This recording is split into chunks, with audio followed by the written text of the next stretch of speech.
Hello દોસ્તો, સ્વાગત છે તમારું નિધિસ રેસીપી હબમાં। આજે આપણે બનાવવાના છીએ ક્રિસ્પી અને ચીઝી વેજ ચીઝ સમોસા।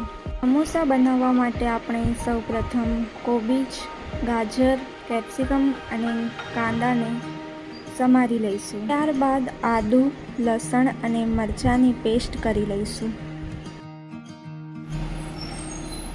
હવે બધા વેજીટેબલ્સને એક ડીશમાં લઈ લઈશું।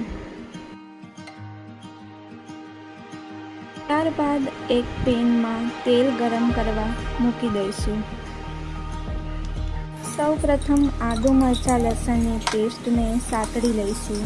3 મિનિટ સુધી તેને થવા દઈશું। હવે તેમાં ડુંગળી એડ કરીશું।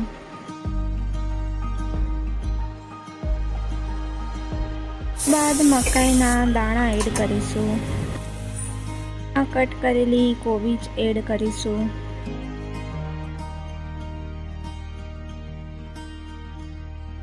બાદ ગાજર અને કેપ્સિકમ એડ કરીશું। બાદ તેમાં મીઠું એડ કરીને 2 થી 3 મિનિટ સુધી થવા દઈશું।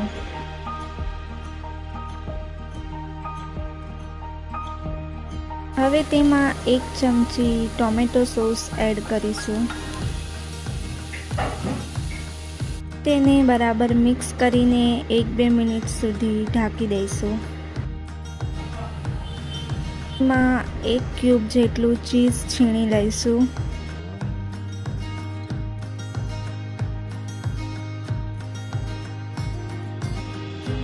સમોસામાં ભરવા માટેનું આપણું સ્ટફિંગ રેડી છે।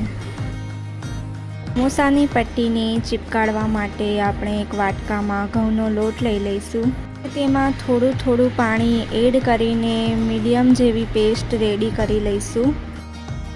હવે સમોસાની રેડી પટ્ટીમાં સ્ટફિંગ ભરીને તેના પર મોઝરેલા ચીઝ એડ કરીશું અને સમોસું ભરી લઈશું।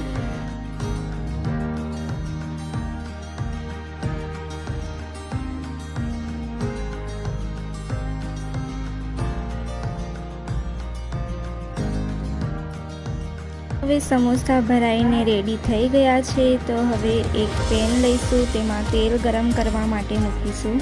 ગરમ થઈ જાય એટલે તેમાં સમોસા એડ કરીશું। સમોસા ગોલ્ડન બ્રાઉન અને ક્રિસ્પી થાય ત્યાં સુધી તળી લઈશું। આપણા ક્રિસ્પી વેજ ચીઝ સમોસા તૈયાર છે। તમને આ રેસીપી કેવી લાગી કમેન્ટમાં જરૂર જણાવજો। આવી જ સરળ અને ટેસ્ટી રેસીપી માટે નિધિસ રેસીપી હબને સબસ્ક્રાઈબ કરવાનું ભૂલતા નહીં। Thank you.